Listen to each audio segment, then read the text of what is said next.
I'm Amanda from Trifecta Fitness. We're proud to be Clarksville's new Get Fit headquarters. Trifecta Fitness is a state-of-the-art spin and strength training studio. Our spin studio is truly one of a kind in this area, complete with 20 state-of-the-art live fitness bikes and an incredible sound system. Our strength training is done in small groups of 6 or fewer, and all of our strength and spin classes are scalable for every level of experience. Come see us in the heart of Clarksville, just behind MAPCO at the corner of Old Trenton Road and Wilma Rudolph Boulevard. Call us for more info at 931-542-6265 or download our Trifecta Fitness app for a full list of upcoming classes.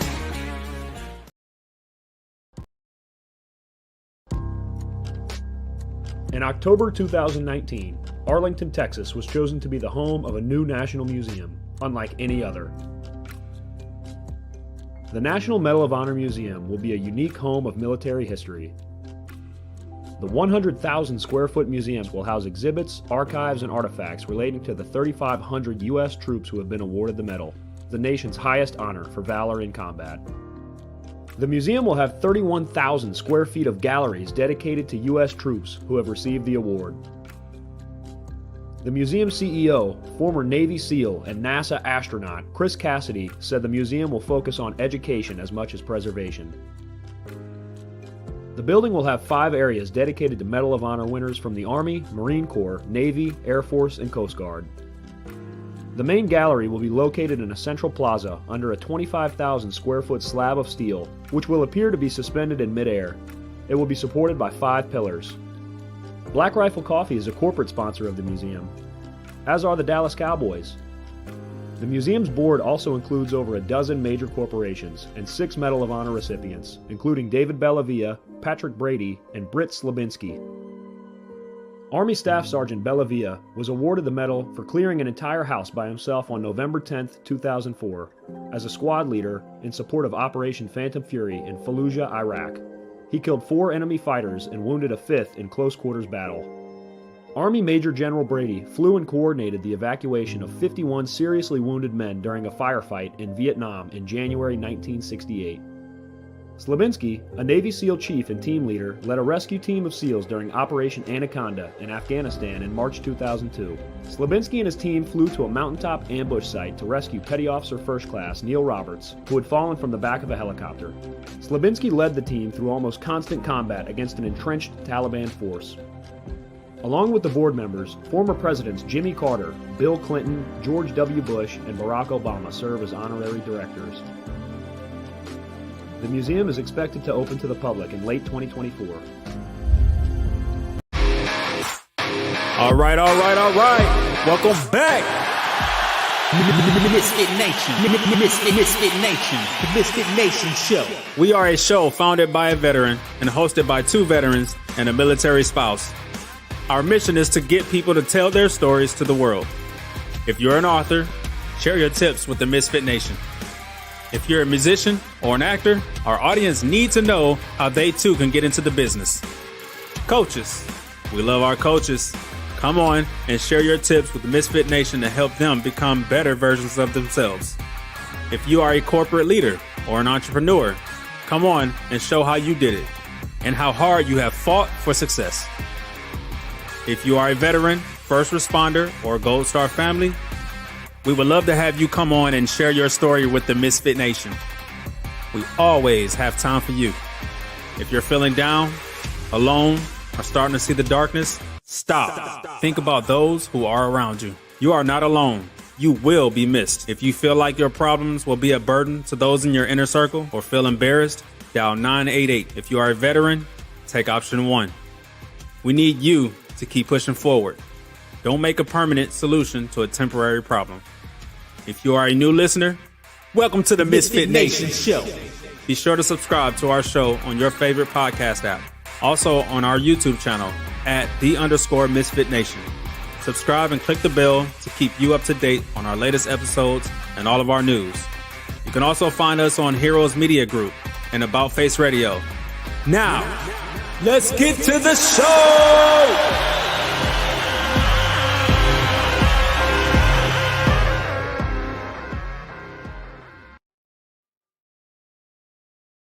All right. Welcome to our Sunday after dinner show.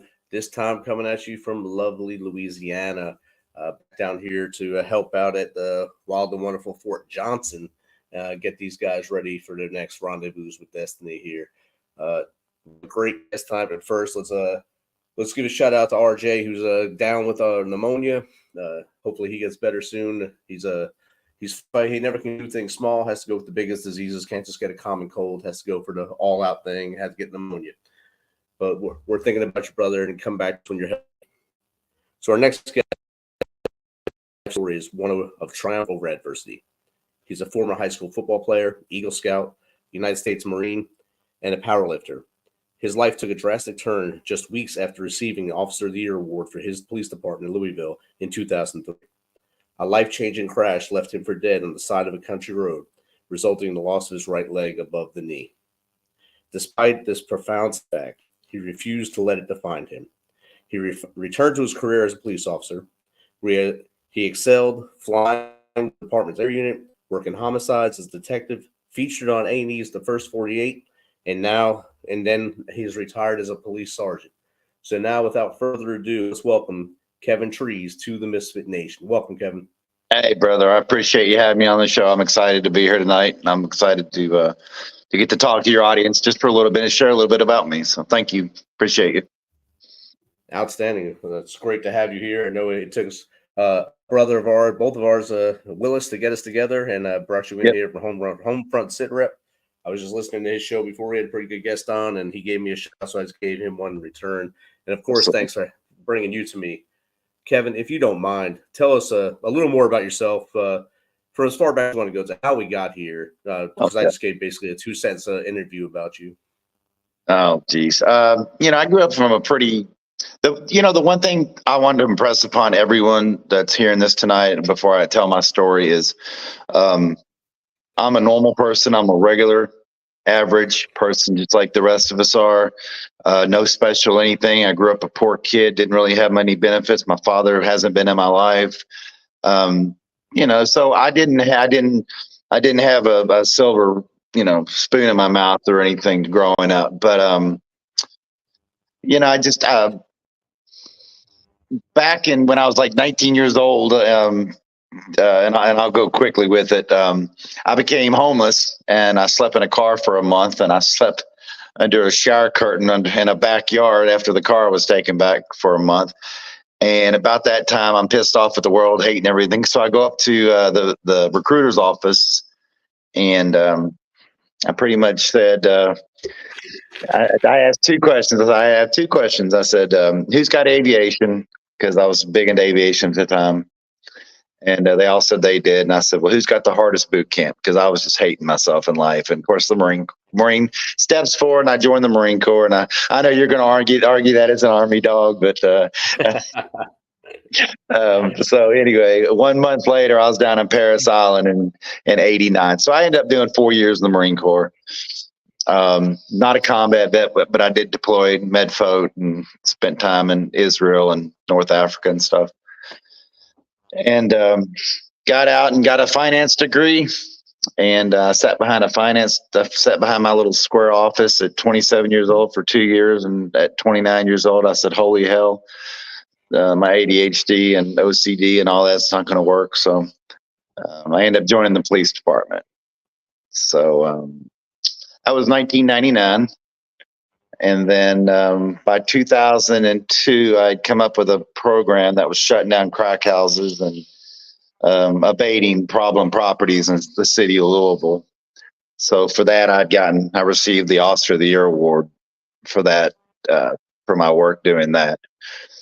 And then as a highlight of that, as much of a highlight as that was in my career, 3 weeks later, after doing surveillance one night, I decided to go ride my motorcycle before I had to pick up the kids from school. And I hit a bad road, which made me lose control. I sped up and I slammed into a tree at 60 miles an hour on a motorcycle, which hurt. It hurt a lot, But anyway, and so so pretty much, I can blow through that real fast and let you ask questions. But to date, On my 34th surgery, I was in ICU for 2 months straight. I went to a nursing home. I went to Fraser Rehab, a rehab facility, for months because I wasn't walking. And by the time I got done, I still wasn't walking. I was in a wheelchair. And my 34th surgery, another failed knee replacement. So I was like, just cut my leg off, man. I got to get on with life. I was like 35, 36 years old. You know, I had 2 young kids. So I elected to have my leg amputated. And then that's a huge decision. Man, you're not kidding. And the one thing I don't think a lot of people realize, and of course, you know, the amputee community is really small in America. There's only about 2.2 million of us out of 350 million people. So Right. That's a whole dynamic, you know, that we really don't get into a lot with. And unfortunately, the amputee community in America as a whole is kind of underserved, in my opinion. But it was like losing a family member. It's like losing somebody you love, you know? I mean, I was an athlete, I was a powerlifter, I was a football player, you know, I did all these things. And then one day no longer have a leg. So after about 2.5 years of fighting that, of not walking, the doctors tell me I'll never do my job again. Doctors tell me I should retire. Doctors tell me I'll be addicted to pain medicines. 6 months after I got my leg amputated, October 2005, I did everything I needed to do to get back on the police department, and I was sworn back in at that time. And I was actually in the air unit at that time, and I was a co-pilot in MD 500, a police helicopter. So I was actually flying that thing one-legged, and then I transitioned over to the homicide. Then I was a homicide detective for 3.5 years, one-legged. And you know, those are long, long hours when you're on homicide scenes, standing around. And then about the time I'm completely burned out and can't take any more negativity about life, as I got promoted to sergeant. So they put me back in the West End, the tougher part of town, for the last 9 years. So I retired in 2019, and I was trying to find my way since. It's been tough. You know, I've had my experience we can talk about in a little bit. But, you know, that was the thing. I just want to make sure everybody understands that, look, man, I didn't do anything. I guess what I did was extraordinary. However, it's nothing too extraordinary for anyone else to not be able to do. And that's always been my message, you know. It's always been, you know. So without further ado, I guess to your folks out there, that was what I did. That was an 8-minute dissertation. So 8 minutes, that's pretty good. That wasn't too bad. So now you know a little bit more about me, and I can fill in the holes as we go along. But anyway, Dev, I know in when we're in the green room, we were talking about transition. We were talking about your time with the first 48. Go a little more into what all the stress is having the first 48 following you around when you're doing a case. Well, first of all, for me being a homicide detective, it's you know, I have a lot of empathy, because especially for what I went through. You know, you have to understand, and I've had 45 surgeries to date. I've been in and out of that hospital. I've experienced, you know, I was in a coma once, which they thought I was going to die. I hit the tree, which they thought I was going to die. And then 2 years ago, I became septic, but that was after. So it really gave me more empathy, I think, than the average person.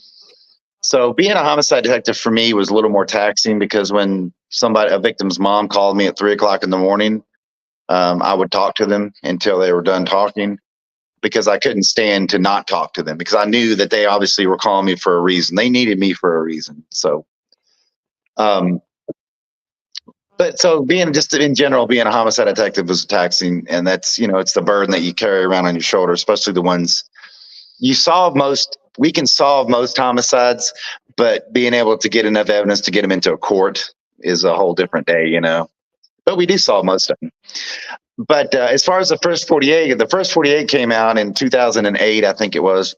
And it was funny. I mean, at first, they just want to follow you around, and they want to be right in your lap and everything. But the one thing people don't understand is when you're trying to talk to a witness, the last thing a witness that wants to be on the down low wants is a camera in their face, uh, so it was funny. There'd be times where I'd be like, all right, you're gonna have to go across the street. I'd be in the projects or something, trying to interview somebody on the front porch, and I'd like, dude, you got to go across the street. You got to turn off your light. You got to, but over across the street, he might get mugged, because it's so dangerous in some of these places we went to, So it was fun, man. There was a few times they wanted me to say some scripted lines, and I was like, man, I wouldn't say that. That sounds ridiculous, man. I was a cop for 21 years. I'm not going to say, hey, let's go catch the bad guy today. It's, we're going to throw about 10 cuss words in there and have a little bit more colorful description. So I said a lot of the things my own way in the first 48, but it was kind of funny. So that, no, it was a good experience. And actually the producer that did the season 10 show that I did, that my show in season 10, and I was on there for a bunch of episodes, but the one that it was my case with, we were the first hour-long first 48 show, according to the producer. And wow. It was our show. And because my show involved a mom and a dad getting killed in front of their children, so we had a double homicide, and then we had like 4 kids in there. So it was kind of a messy thing in the projects anyway. But I went on to be in a movie because the producer of that show, that episode, wrote a movie, and he wanted to recast me as a cop. So anyway, it's been fun, man. I've had I've had a lot of fun with it. It's been interesting. This leg that I wear, this prosthetic leg I wear, I used to go up to Wisconsin and do commercials for Autobach out of Germany, and advertisements. And, so it's kind of been like, me losing my leg sucks every day. And that's the one thing I tell new amputees. It's just the way it is. It's going to suck every day. But once you get past that 30 seconds in the very beginning, when you got to put your prosthetic on, get moving through life, it doesn't suck so bad, but there's a lot to be taught from all my experiences, I guess. And that's why I try to share with everyone, especially new amputees, so. Yeah, that's outstanding, especially with, like you said, the community of amputees isn't as big. It's not every block you're going to find someone's an amputee. You said 2.1 million out of the 300 million that we have. Yeah. So it's not like you're just going to run into one every day. So it's good to have someone that's going to be a mentor like yourself, who's kind of been there, done that for a little while, to sit down with them.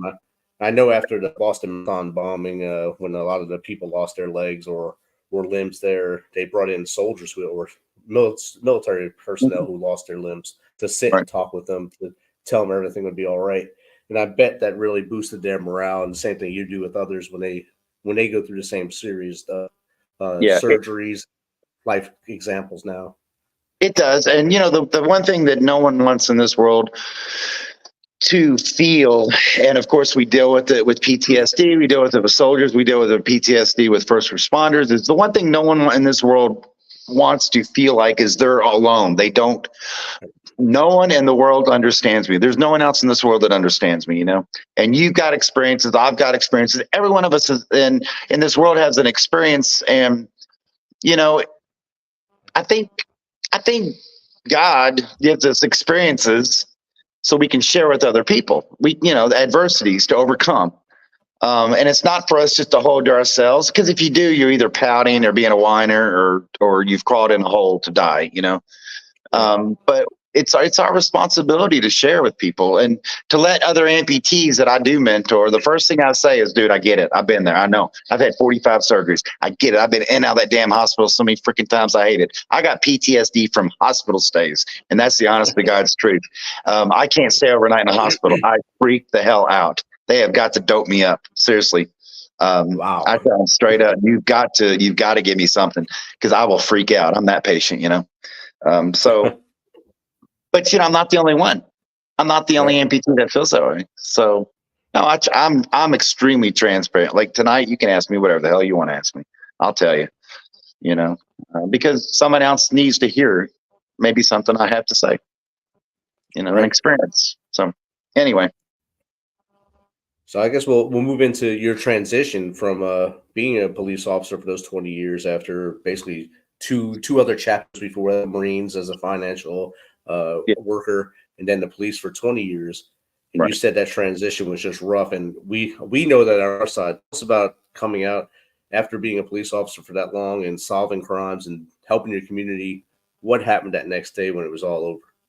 I mean, let me just back up real quick. You got to understand that I did some math once, and I've seen over 400 dead people, and I've seen the babies and I've seen the all the traumatic things that combat vets have even seen, missing parts and heads and stuff, and that's just the nature of being a homicide detective. And what happens is, in order for you to be a successful homicide detective, or even in the West End where I worked, is you kind of have to check your emotions. So after a while, you just kind of don't have them because you can't operate if you do. The same with combat vets. You just got to go. You got to do your thing. You're not thinking about it. And so for me, it was 21 years of death, because I started in the West End in 1999. So I started, my first homicide was a 14-year-old girl that got shot through the head after coming home from an amusement park, and it just snowballed from there. So anyway, and then the last 9 years, I was a police sergeant in the West End. So I dealt with police chases, barricaded subjects, shootings, police shootings, hostage situations, domestic violence, all the stuff that a sergeant needs to come out and coordinate for SWAT and all that stuff. So I went from really, really high levels of stress and operating successfully, like most of us do, first responders and military, operating under extremely high levels of stress and anxiety and excitement, and adrenaline. To the very next day, it was nothing. And the way I usually put it is, I went from dealing with complete chaos, which I operated the best in. I was very successful in operating chaos, to trying to figure out what day of the week I'm going to mow the grass. and that's, the truth. And I was going to, and the reason I retired, there were the first of the month that I was eligible to retire. I decided, I'm going to work 2 more years. I'm a sergeant. I'm a good spot, and don't really have to go out on the streets as much as I used to. I'm old and one-legged anyway. So, that was the first of the month. But by the end of the month, they kept changing the pension in Kentucky so much that it was hurting me. I'd already been hurt once by the pension changes, and I got nervous. So by the end of the month, first of the month, I was deciding I'm working a couple more years mentally. By the end of the month, I was getting a plaque saying, "Thank you for your service," And it's a lot like the military, like when we left, it's like, "We love you. You're awesome. You were a great boss. You're great leaders. Bam, here's your plaque, go enjoy life." And that's the thing. I didn't have a plan for retirement. I just didn't have one, because I planned on working 2 more years, and paying off the house, and then, and being one-legged, I've slowed down a lot, so I didn't really have a plan for retirement. So honestly, that very first day, I also work on cars. I built a 67 Camaro in my garage, from the frame off. And, the first day out there, I would tinker with the car, drink a beer, tinker with the car, drink a beer.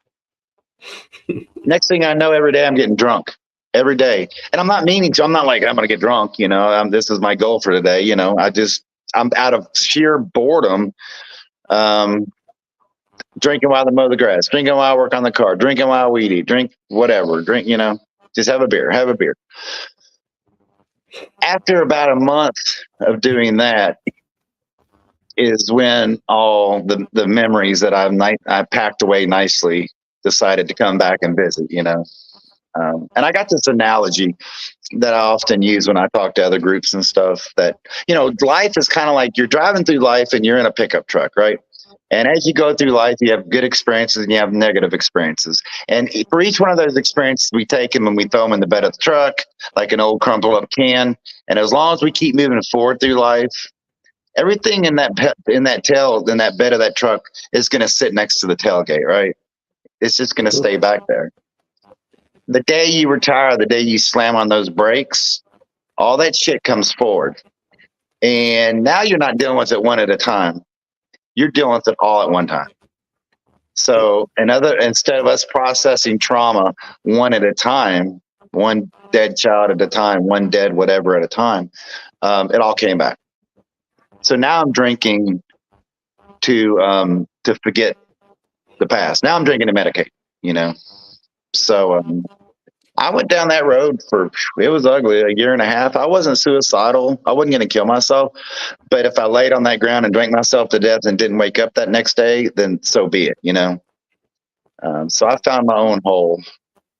And it's been a challenge to crawl out of it. But, I'm getting to a point in life now where I'm a little bit happier. I'm trying to figure out what that means. And I'm slowly getting there. So, man, it's tough. I tell people all the time, especially first responders, I'm like, you better have a plan. You can't go from high levels of anxiety and stress and all this and not have a plan and go from nothing, one of the byproducts to this day is apparently the high levels of stress and anxiety, or the high levels of stress masked the anxiety that I had on the police department. So when I retired, I developed anxiety real bad, which I asked a lot of other first responders, hey, did you get anxiety? Did you develop an anxiety when you retired? And I would say 8 out of 10, if they're honest with themselves and me, which, cops are like military, we're tough guys, right? 8 out of 10 said they all developed anxiety, and I think it's just our body's response to no longer having that constant adrenaline, So I just think that's exactly what I was going to say. Yeah. And you have that the void of adrenaline causes you to think of other things, and now it really you can actually does. see. You get that, like you and your team. He was solving the crimes in the West End or solving a homicide, and then now you don't have those apertures anymore. You have to find something to keep your head going, and that's when anxiety creeps in.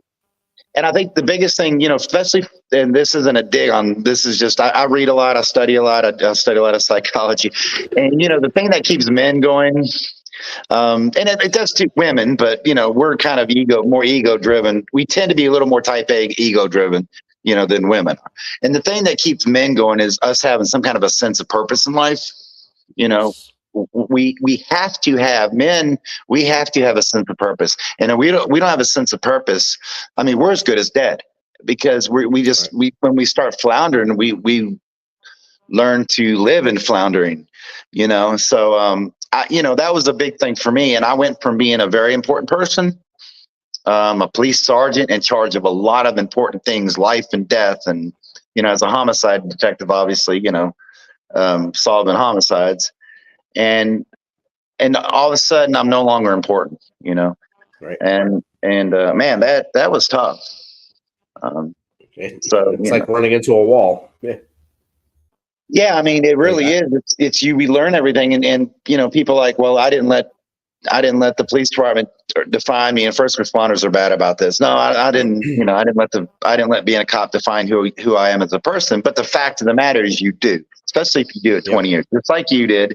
It's like, you're still doing military stuff now and you've retired, you're just, it's who you are, it's who you are, and it's who I am. So, that was hard. So I try to always warn people, man, if you're going to retire, people go, man, I can't wait to retire. I can't wait to retire. Well, that's awesome. But when you retire, what are you going to do? I'm going to sit on my ass. No, you're not. Maybe for 2 weeks, a month, you're going to take a vacation, go on a cruise. You're going to mow the grass 10 times and be tired of it. So yeah, you have to have a plan, man. You got to have a hobby or a plan or have something. And, first responders, we're terrible, man. We don't talk about PTSD at all. Right. But I know guys, I mean, hell, I've been shot at twice in the West End, and I know a lot of guys that have been shot at and shot. Just doesn't make big news because they live. But you know, these are all sources of PTSD. You know, the things we see, the tragedies we see, man. It's I mean, even the 400 people that you had to see them on the last day of their lives. 400 people. That's 400 bodies right there. Most people don't see one in their lifetime. and two of them, let alone 400. Two of them died in our arms. Two of them, two of them were sucking chest wounds, and you know, we did everything we possibly could. But at the end of the day, you know, we let them, you know, they had to expire right there because we were waiting on the ambulance to show up. And, you know, it's frustrating because then you have, you know, people in the crowd that are standing around the police tape or sitting there yelling at you like, you know, you don't care about this guy, you know, and they'll use whatever excuse, you know, they possibly have. And you don't care about this guy, and that's why he died, you know. And so you have to kind of get all that out of your head as well, you know, only to be able to do your job. So, yeah, it's tough. It was tough. It is tough. It is. So. We got a question from the audience right now from our resident hillbilly. Actually, he's in Kentucky, in Katie's. He wants to know: did you get disdain and hatred from the public while you were on the force, and if so, how did you deal with it? Did I get what now? I'm sorry. Disdain, people against the police. Oh, shoot. From day, I can see it now. I'm on my phone, so I'm like blind too, you know. Disdain, absolutely. No, the first day I was on the job, I started getting called racist names. You know, I was a white cop in the hood, and at the time, you know, it was probably 99% black folks where I worked. So yeah, I mean, from day one, I experienced racism and hatred towards me. You know, how did I deal with that? Man, you know what? I mean, honestly, I didn't take any of it personally. They could, you know, I'm gonna do this to your daughter, or this to your wife, or whatever to try to get your goat. You know, I'll kick your ass to these handcuffs or all that stuff. But you got to understand, I was 6'2", 245 pounds, about 11 to 13% body fat. I was a pretty jacked person, you know, and this was after the Marine Corps and after, you know, I'd had kids and stuff. So I was level-headed. I'd already had some experiences in life. I was a big dude, so I didn't get intimidated much. So I just didn't let it bother me. I just didn't take it personal. You know, excuse me saying this, it's out of tongue, but I mean, you know, if one of them showed up on my front door and broke in, I'm going to blast them. But short of that, they're going to be there. I'm going to be here. You know what I'm saying? As long as you stay out of my life, I'm good. A lot of cops, I know that's a hard line. Yeah, I'm sorry. Go ahead. We have a lag. I know that's a hard line for a lot of police officers, especially younger ones who hadn't had the experience or life experiences to deal with the "we hate you, you suck, I'm going to kill you" stuff. It's hard for them to keep their cool until maybe they have a mentor that's been on the force, or someone that got their brain taken out of them in Marine Corps boot camp and give them back on exit to do other jobs to keep that level head. So I think that's where that line is that you see on the ones on TV are usually the younger officers or guys who just have lost their way at the end. Well, that's that's a whole nother show, honestly, you know, because I was on the job during the 5 pillars of policing that Obama came out with. I was on the job when the Ferguson, Missouri shooting happened, and then the Baltimore, and then all the highlighted shootings that really, you know, created a rift between the police officers and the community, or the country as a whole. So, I mean, I got to experience and see firsthand how all this played out, you know, and you know, when I became a police officer, I was 29 years old. I was older. It was a rare day when we had young people, you know, going through the academy with me. I mean, I was in the academy with accountants and you know, all these people that had engineers and, you know, and they decided they want to do something more with their lives. So we had already been around a little bit. You could hire military people. It was easier. You could the feel good days of hiring weren't really, you know, we just hired people that were successful and productive, and especially veterans. They did a good job. the young guys today, they let their ego get involved. The people that want to be, the people that were good cops when all this started happening, retired. They took their pensions and ran. They didn't want to deal with it no more. The problem with what's happening in our country today and this disdain for police officers is, that's cool and all. And, and I agree that there are bad cops, and I don't know a single cop that wants to actually work with a bad cop. So, I just need to put that out there. It's not that we have a thin blue line veil that we're trying to secretly cover for everybody, because, the way I used to tell my guys is, I got a mortgage to pay too, and I'm not lying for you. So if you F up, you need to freaking tell me you F up, and let's un-F it. Because I'm not lying for you. I got a mortgage to pay. I'm not going to do that. So, but today, nobody wants to be a cop, even though they're paying the best money that's, ever in the country. But you still got to put an ass in a police car. And that's the problem. So when your selection pool is no longer older guys that were military veterans or people that have life experiences, and your pool is the kids that are getting out of high school that got picked on, the Walmart greeters. And I'm not dogging any of these people, don't get me wrong. But it's just people that aren't is common sense and logical thinkers. And a lot of them you're going to see, a lot of them, you're just going to see the younger incidents occur, or incidents occur with younger and younger folks, But like I said, that's a whole nother show, brother. I could go on that for 2 hours, Yeah, that would be it. That's like a round table talk there. You have a couple officers on there, a couple social workers, I guess, to talk it through, but just to get both sides of it and show that you guys are human. And like you said, there's bad apples in every family. In the military, we have bad apples. First responders, bad apples. Absolutely. Joe on the street in his house has probably 2 bad apples. So everyone has bad apples. You just got to learn to weed them out. Like you said, I have bills to pay. I'm not going to cover for you. And that's a great way to look at it. No, I told him straight up, when I was a sergeant, I just told my guys, look, dude, I got you. I'm like your father. I'll look out for you. I love you. I'll take care of you, but I'm not lying for you. I ain't going to do it. I'm not going to do it. So don't lie to me, and if there's something that you don't think Sarge needs to know about, well, guess what? You better not freaking tell me. That's the bottom line, So, that's the way I kept it. But no, all my, everyone I had were good people. They were on the job for the right reasons. I didn't know anybody that just ran around beating up people, and I did it for 20 years in the hood. I worked in the hood for 20 years, and there was no, what you see in the excitement and the way it's painted. It's just not like that, man. It's just not like that, So yeah, that's definitely not reality. Now, let's switch up here a little. You glossed over this earlier about you being in the movie. I think is that the Nothing Without You movie? Is that the one? Nothing Without You? Yeah. So that was fun. How much time were you in the movie? We filmed a whole lot. I was a fugitive.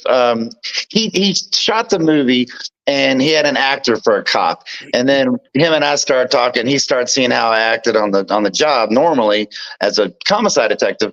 So one day he comes to me and says, "Kevin, I want to refilm all this stuff, and I want to put you in as the cop." So I'm actually a professional actor now because he paid me I think I get $400 or something like that. So I could say I'm a professional actor now. I even have an IMDb page, if you know what that is, International Movie Database page or something. I got one of those. I didn't realize it. But anyway, nice. But now I'm a fugitive cop in the movie. And a lot of the scenes that we did do, which were really freaking cool, had to be cut out for brevity. But, he has me chasing a suspect and walking through a house with my gun out and, all the cool things like that. So I guess I was in it enough to understand that I was chasing this bad guy. So, it was fun, man. That was a lot of fun, That was a lot of fun to do that. I'm sure that's a different change of pace too to do it, and you still had your mentality to being a police officer. Now you could just act it out instead of going through the I'm gonna get shot if I go down this road routine. Right. Well, you know what? I actually, that's the way I approached it. You know, when I was actually, when the camera started rolling, that's the way I actually approached it. I just put it in my head, you know, because I've done it so many times looking for people with my gun out, you know, that, and I just kind of went with it like I always would, you know. So no, it was just another good experience. That one we didn't really talk about me being one-legged because that's not what it was about. The first 48 episode we did, you know, and I told him, I said, I'm not doing this episode unless, you know, I throw something in there about being an amputee, you know, because I want other amputees to know, you know, this isn't end all, you know, it's, you know, when you lose your leg, it's flesh and bone. They didn't chop your damn head off. You know, you still got your brain, whether it's demented or not. You still got the same personality, you know. It's always going to be demented. It don't matter. Yeah. If you're crazy, you're crazy. It ain't gonna matter, you know. But yeah, it's just flesh and bone that you're missing. So it's you know, it's being an amputee is like 95% mental and 5% physical. You know, and every day is the mind F, you know. So Definitely, it definitely is. And we also talked in the green room about your music you do now, and you said you were doing some filming today, making music videos with another former Marine. How'd you get into that, and how's that going? I've always played piano, and you know, a lot of this stuff I put in that book that I wrote. But I always played piano, and I taught myself how to play. And then when I got older, I was able to buy some recording equipment probably about 15 years ago, maybe longer than that now. And I started writing songs and recording songs and writing my own lyrics and learning how to play better. And then, you know, I put that down after probably about 3 to 4 years with the homicide years and being a sergeant and all that. So honestly, last February, I went to see my daughter who's in the Army. She's an Apache mechanic at Lewis McChord. So she had surgery. So I went up there to stay with her for about 6 weeks. And I bought me a $49 kit keyboard while I was up there because I couldn't bring mine with me. And I just learned how to play again. I taught myself, you know, how to play the chords again and the music. So I started doing that. Actually, David Willis, I met, who we both know. I was talking to David Willis one time, and he told me about another guy named Rick Ames, who's a Marine and a Marine veteran. He's also a bass player, old guy like we are. And he's, man, you got to hook up with Rick. You know, Rick's probably. So anyway, we ended up hooking up, and we hit it off, you know. And so we're trying to get some stuff together now to play music, to go out and play. You know, there's no money in music unless you're a Taylor Swift or, you know, Bon Jovi or something.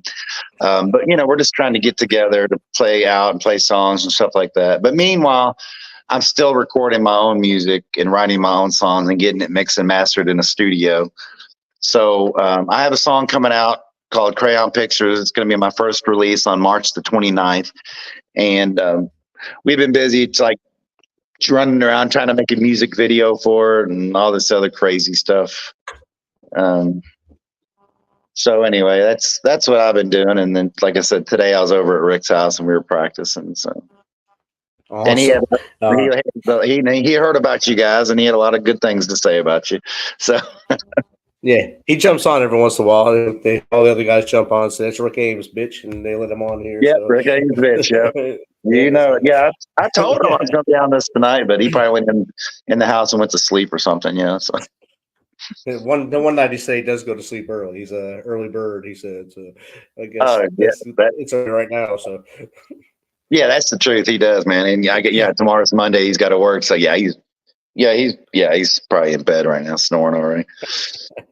But you know, Jake just jumped back in with another question for you. Very important question. He said University of Kentucky, University of Louisville. Which one? Florida Gators, baby. Woo! I'm from Pensacola, Florida. Florida Gators. He got the dagger right there. And I'm really hating the fact that Kentucky's beat us for what, the last 4 years? It's killing me. It absolutely is killing me there, buddy. But maybe one day we'll come back. Maybe one day we'll. I remember when Alabama was not a very good team. I remember those years before they became the lean dynasty. years. Yeah. Yeah, before they came the dynasties. So now Georgia and Clemson. So I'm a huge football fan, man. He's probably talking about basketball now. That's what he's talking about. Yeah. Yeah, and see, I don't think that way. I'm from Florida, so everything's football. So anyway, I'm a U of L graduate. So that's where I graduated business school from, was U of L. So I guess if I had to cheer for one or the other, it'd be U of L. Yeah. He said he used to live right down the road in Milton. So. Oh, hell yeah! I know my brother's first wife was from Milton. Small world. Another connection. Yep, I know Milton. I know Milton well. That's when, I don't know if you've been home lately, there, brother, but it's that place has grown up and it's busy as hell now. So it's not the same. It's not the same place we grew up in the '80s. The sleepy little Pensacola. So a lot different now. Yeah, it is. Yeah, no, good question. That's fun. Yep. Yeah. So Kevin, we talked about a lot of stuff in your life, a lot of things you've done and had went through. If you were given the opportunity, I should say, to stand in front of a new cadet class, a new cadet of police, what 3 bits of advice would you tell them to make them successful as police? I guess it would have to be based upon my 3 biggest values, which is integrity is the first one, loyalty, and then just being honorable. But the first thing I would tell a recruit class is there's nothing personal about it. There's nothing personal at all. You can be called all the names in the book, you can call it everything in the world. It's not a personal business. When you're taking people's freedoms away, they tend to get pissed at you. So it's not a big deal. So don't take it personally. Number 2, check your ego. And checking your ego, stand down, brother, check your ego. The biggest thing that I used to do is act like a stupid cop, because a stupid cop is a cop that catches more people. Because when you act like a stupid cop, the bad guy thinks that you're stupid. But meanwhile, you're just sitting back like a fly on the wall watching everything they do. And then you nab them when the right time comes. So that's another thing I saw a lot of young cops. They had a big problem with just checking their ego, remaining humble, remaining calm, chilling out. Don't show all your hand, and then just, and don't lie. And the last one's don't lie, because that's what puts you in prison. Lying puts people in prison. And you can see that. You saw it in the military. I've seen it on the police department. Lying will put you in freaking prison, straight up. So those 3, those are the biggest 3 things. On top of that, necessary forces, at times. But, like I said, I was a big guy. I was 6'2", 245. I could pound the hell out of most people. Now, there's some big son of the bitches out there, right? But yeah. But I didn't. But just because I could didn't mean I was going to. And that's the other thing. So that that kind of goes with check your ego.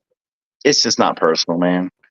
And that's what I would tell them, and that's what I have told them. I used to be a police trainer for the state of Kentucky, so that's what I would tell them.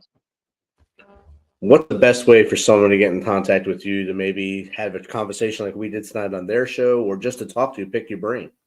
Absolutely. And I'm completely transparent. I talk to everyone and anyone that needs my help, or I don't charge a penny, because that's not what God wants me to do. He wants me to help other people before I move on with life. So the easiest way, hell, I'll give you my phone number over this there. I don't care. But I'm available. My email is Kevin Trees, KEVINTREEZ @yahoo.com. My last name's with an S, but it's Kevin Trees with a Z @yahoo.com. It's also Kevin Trees 69 @gmail. That's Kevin Trees with a Z 69 @gmail.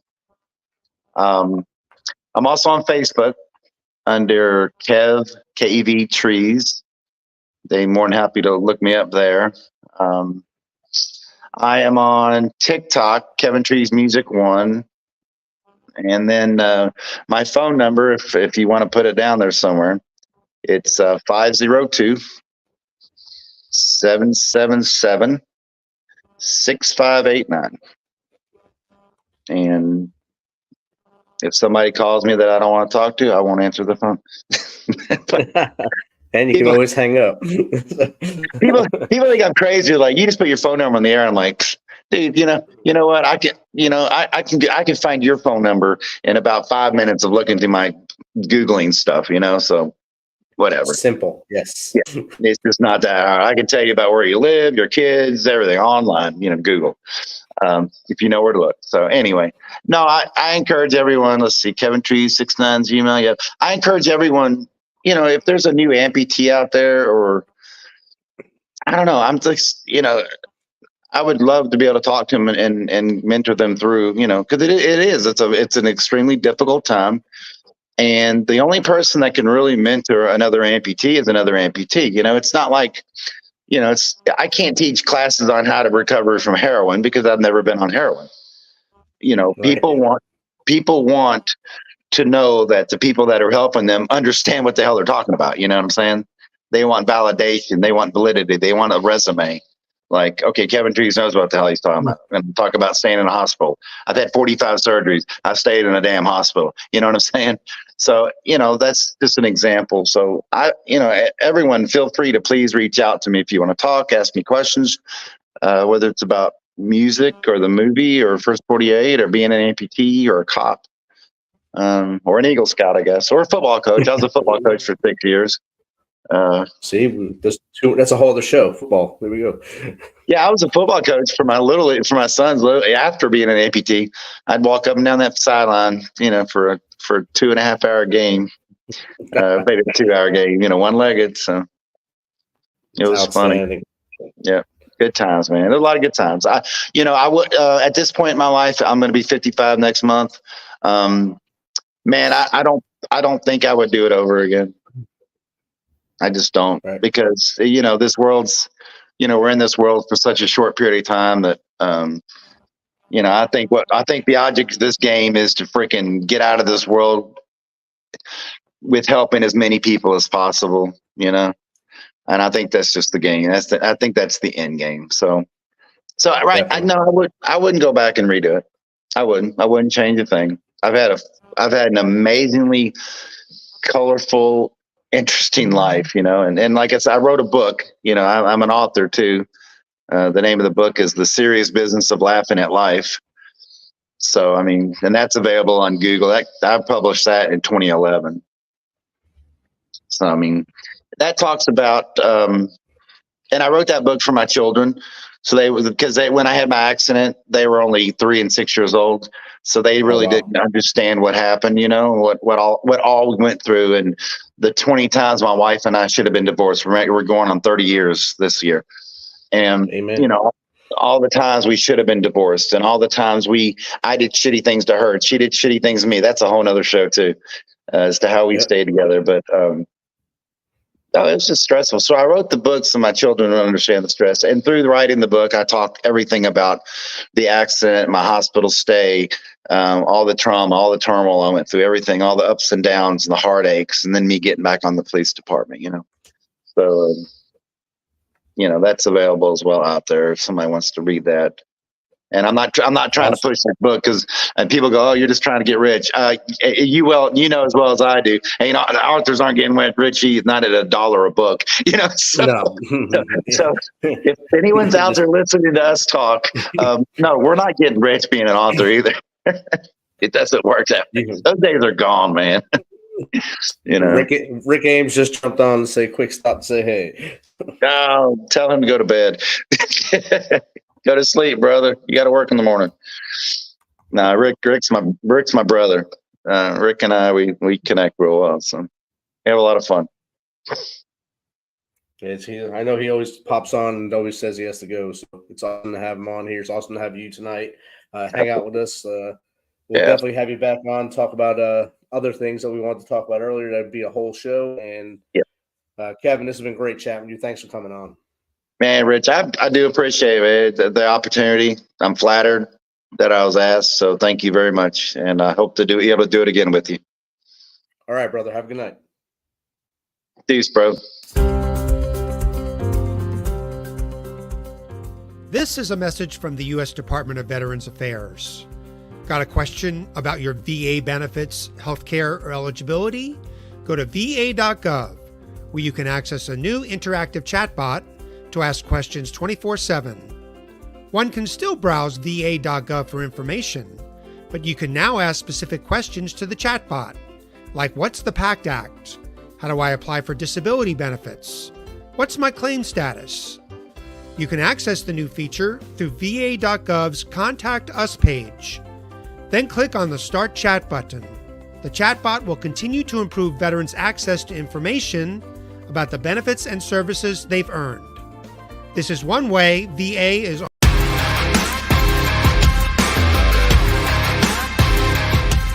Thanks for checking us out and being a part of the Misfit Nation Show. Don't forget to visit our website at themisfitnation.com.